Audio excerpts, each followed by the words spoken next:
HRN listeners. As we celebrate our 15th year, we are deepening our commitment to giving voice to the next generation of food systems storytellers, and we need your help.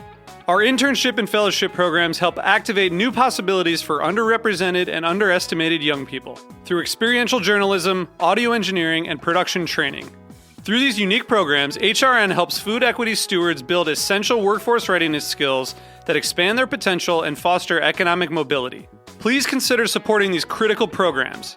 And with a minimum donation, you can be entered to win a dinner for two at an amazing restaurant in one of 8 cities and tickets to a concert at a great venue in one of those cities.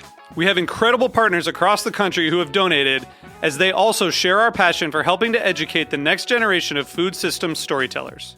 Check out heritageradionetwork.org/15 to donate and enter to win today. That's heritageradionetwork.org/15 to donate and enter to win today. And make sure you donate before March 31st. Thank you.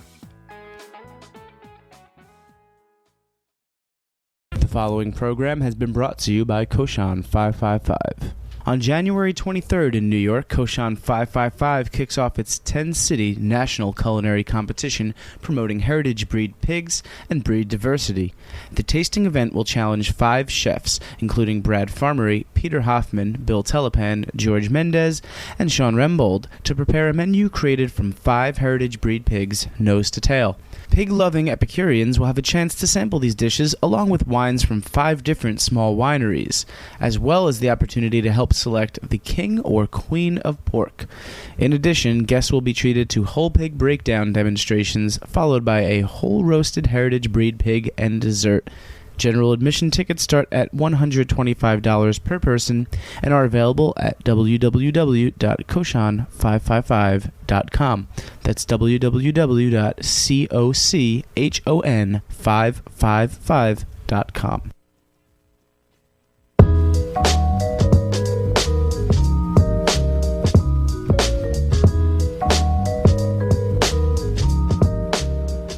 Hello, and welcome back to the Heritage Radio Network's Farm Report. It is 2011, a new year, and a new time for good food, good conversation. Happy New Year! All right, and for those of you that just heard a few words about the Koshan event happening here in New York City on January 23rd, I will let you know these events are not to be missed.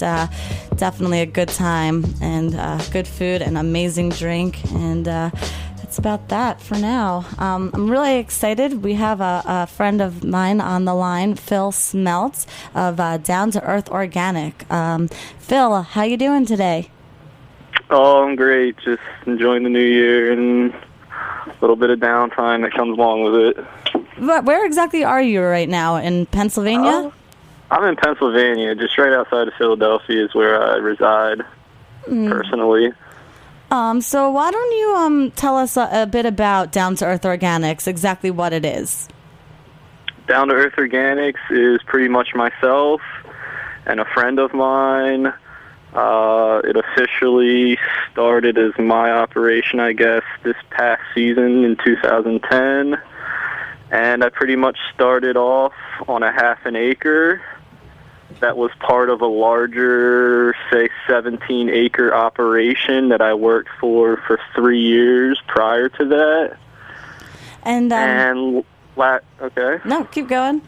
Last year, I approached the landowner and my farmer and my boss about renting some land from him and growing my own stuff and selling it. And I worked part-time for him last year as well, but started my own operation and kind of launched it last year, so I'm pretty new.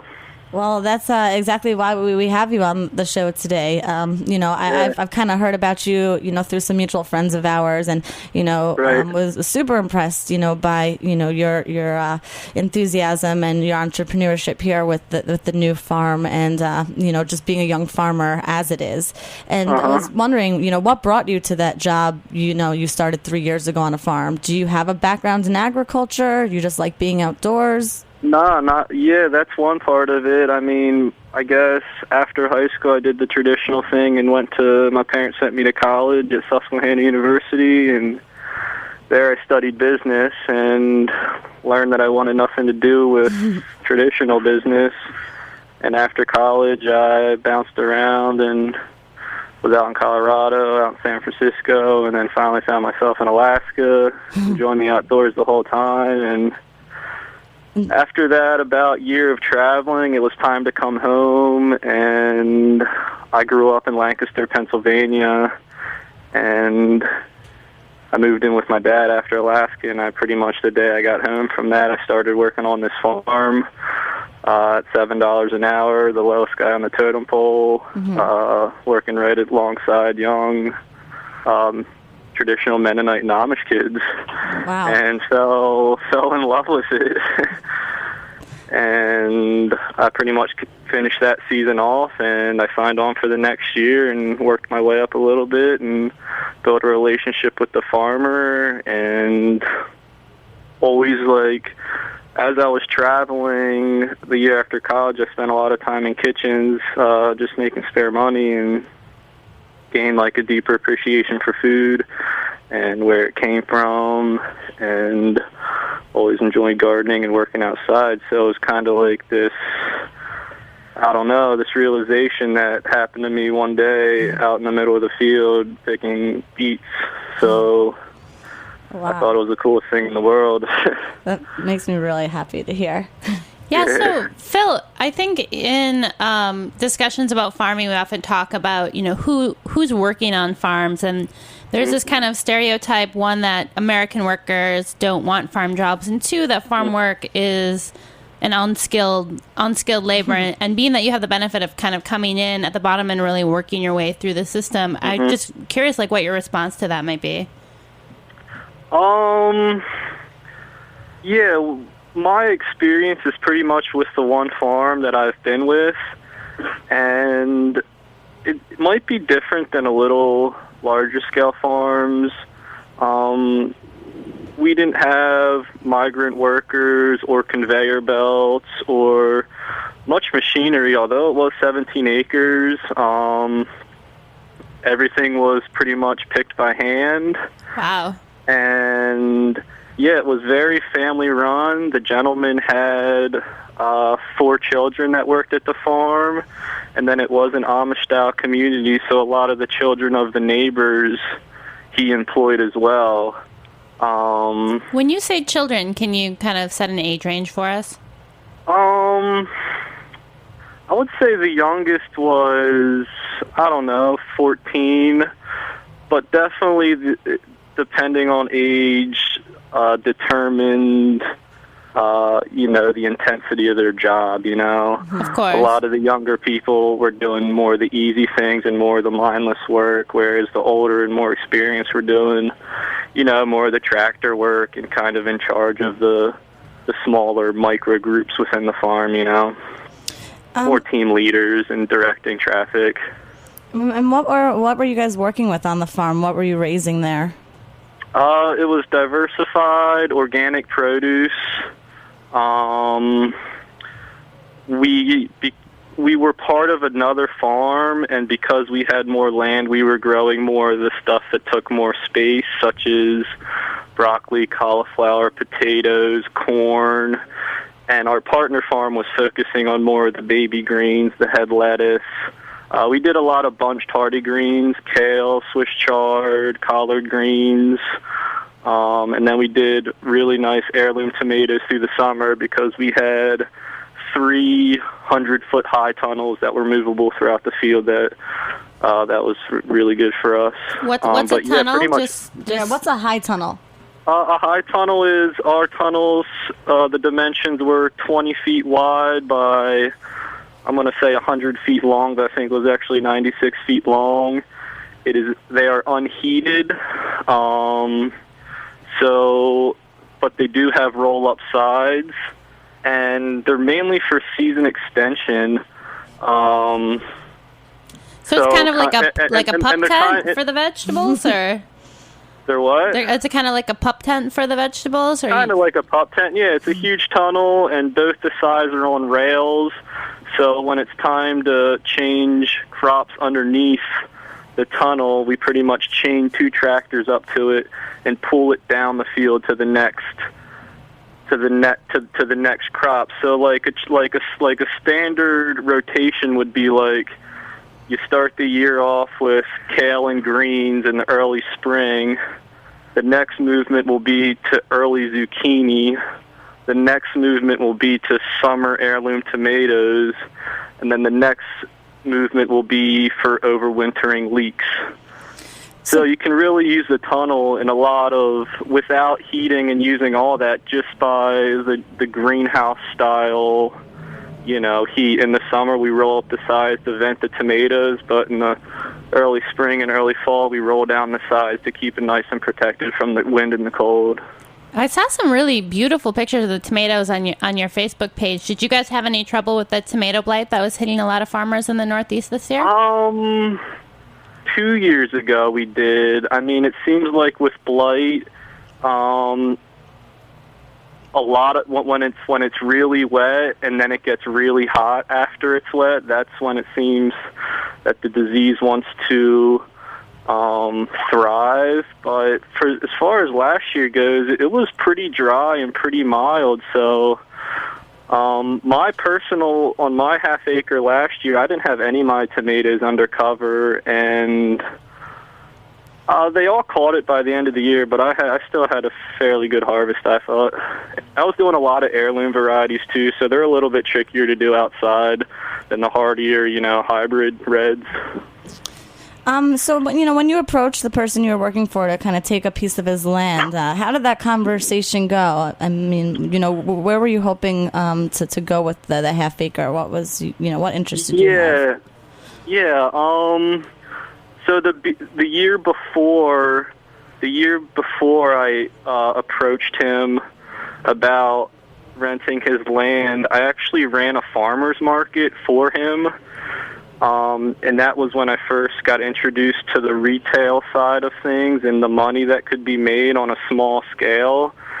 And it was through working with him that I kept expressing interest on, man, I think one man can make a living off a half acre of land and it was kind of like an approached experiment, I guess I could say, about, hey, Jim, you mind if I rent some land next year and try to get a farmer's market of my own and see if I can make this happen? And I mean, I have so much respect for Jim because I was pretty involved in his operation prior to kind of doing my own thing. So I really appreciate him letting me kind of take time away from him to do my own thing. But as it turns out, that's kind of how he got started in his early years.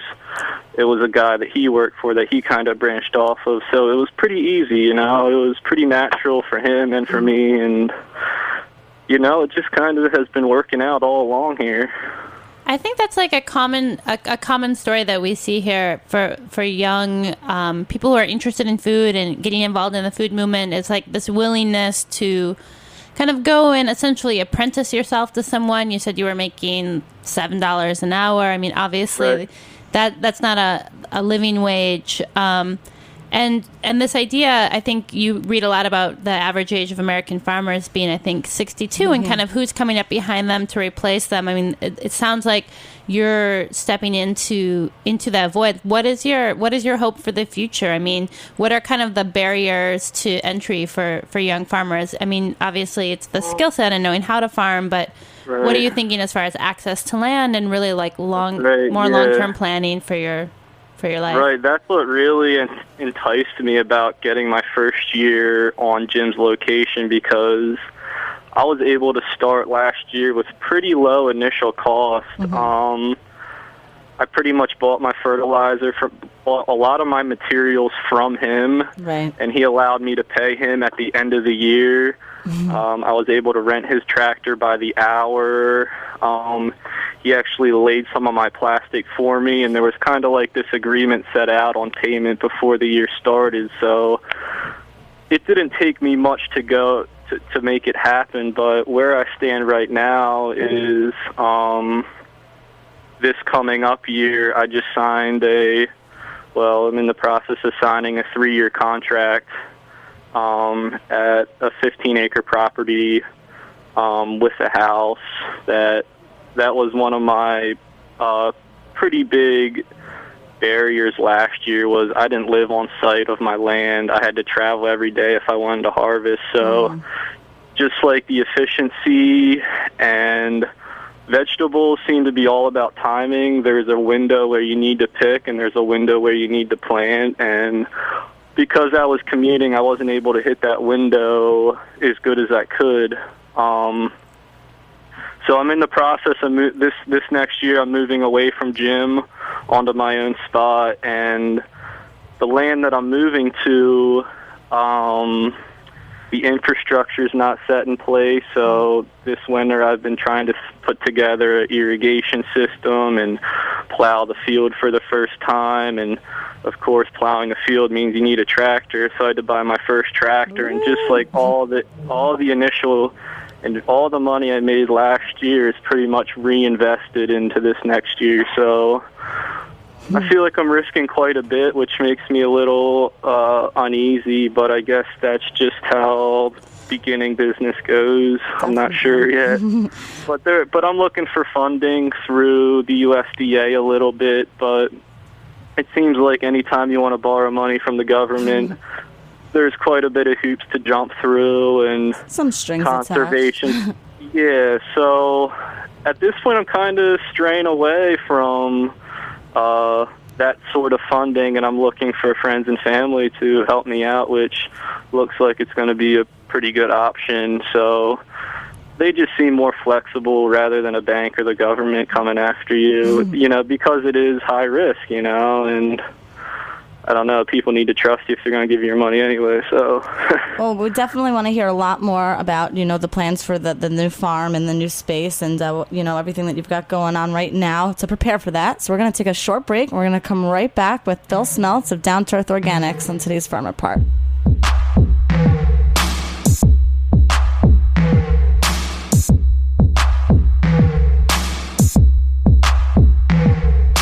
Anywhere I wanna go, I'm guided by a cigarillo. Puffing on a bucket load of Joe and banging instrumentals in a rental car. Hot boxing all the way home. I'm a stoner star with cotton mouth syndrome. Mind blown, been gone, cheaping on this Maui Wowie. I got the bowl loaded, the windows getting cloudy. Roll it down, pass it around, put it in the air. Let the crossing guard stare. We smoking everywhere. I'm stoned for the year, got palms full of beer, and I was on Patron. Now I gonna Everclear. I am never really here. I'm so often up there that I keep a residence in a blimp Goodyear. I will smoke and kick it with no supervision. I am supposed to hit it, need no intervention. I am so forgiving of those that ain't down to try it, but just don't be blowing my high when I'm flying by you.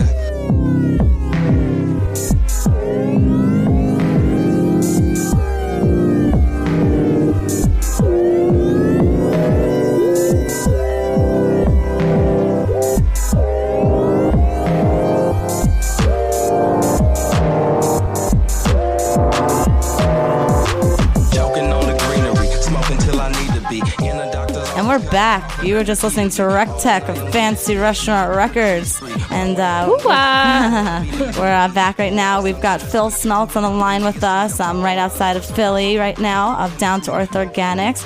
And we're getting a little bit into infrastructure as this new season approaches. Yeah, Phil, you said you bought a new tractor. I have to say, my first trip to the Washington County Fair in upstate New York, I was really drawn to the tractor exhibits through the ages and then the current equipment, and I have to say my jaw dropped when I turned those price stickers around. So just so our listeners kind of have a sense, like what's the going price for tractors today, if you're talking new, used, like what were your parameters? It's all over. It depends on size and horsepower.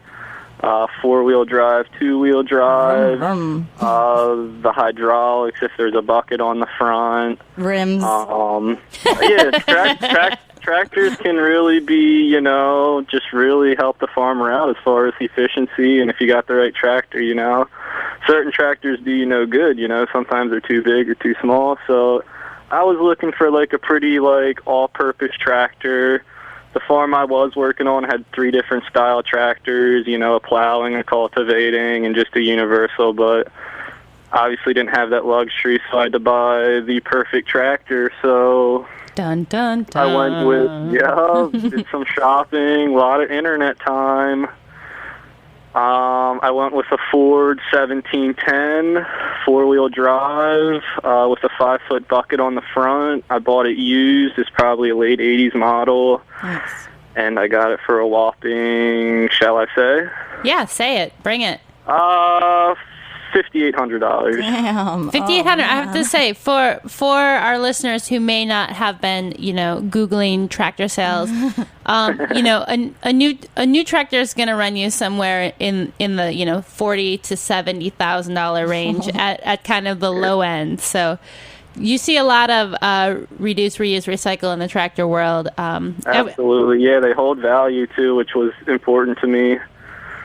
Being able to resell it for a good price, I thought was important, because they're durable, and if you take care of it, the next person down the line, when it's time for me to make upgrades, I can sell it to the next new farmer for just about the same price I'm hoping for. Yeah. That sounds good. Yeah, we were talking a little bit in the break about, I know my time on the farm, I was kind of shocked as I got more and more into it by how many different things you needed to be good at to be a farmer. Yeah. Mm-hmm. I mean, what were some of the big surprises for you, and what are they kind of looking forward as you get into developing your own space?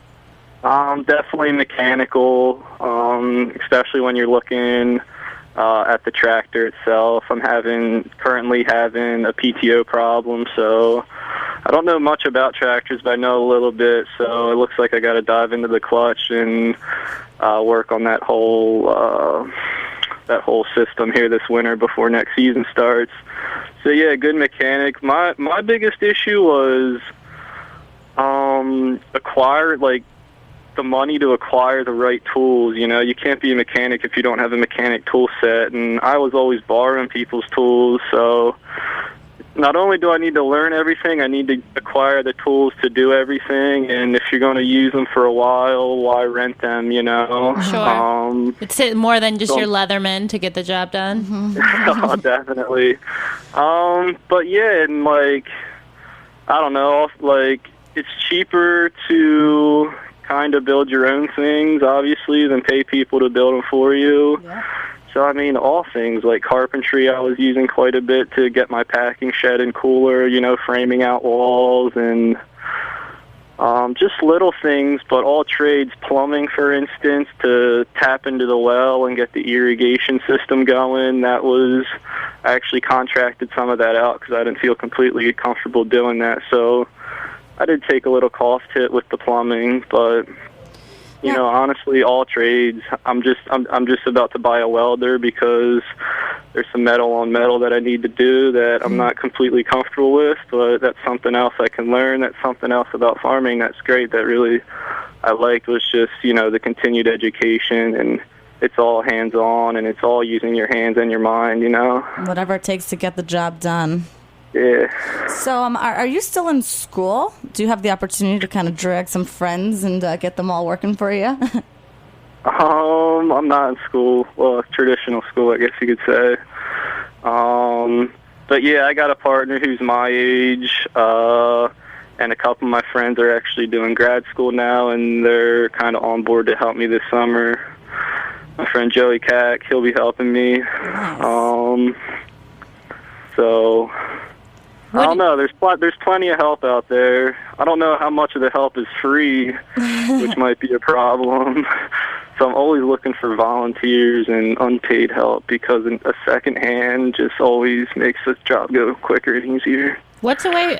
So you guys are still in Lancaster County, or the new spaces? The new space is actually in Kennett Square, which is in Chester County. It's probably an hour west of Philadelphia, down Route 1. They call it the mushroom capital of the world, so I'll be kind of an outcast growing my vegetables in this territory. That may be a benefit. Exactly, and I don't know, as far as compost goes, I hear mushroom produces great compost, so I might be in good soil territory, which I'm kind of hoping for. That sounds good. If people want to get in touch with you to learn a little bit more about your farm, where should we direct them? I've been using Facebook just because it's pretty easy, but I have an email that I was using for my CSA, and that is down to earth, all one word, 2 as in TO, and that's .csa@gmail.com. That's downtoearth.csa@gmail.com. Awesome. .com. Well, that was awesome. So what do we have? All these 15 acres is your new spot. Is that all going to be? No. Okay. just about 4. Oh, just. Just about 4, yeah, is even the high mark. I want to get a small chicken coop going, so I kind of want to get a little bit away, and some pigs possibly will take up some land. Great. And what do you see, where are your outlets going to be? Are you going to set up a new market? Are you going to do a CSA system again? What's going to work for you? Last year I did 2 farmers markets and a small 12-person CSA. This year I plan on possibly staying with the 2 farmers markets I did last year. I did a Saturday morning market, which was in Rittenhouse Square, Center City, which is just an awesome market. If anyone's near Philly, go there and check us out. But we're going to try to really build the CSA. We're going to go for possibly 60 to 80 members.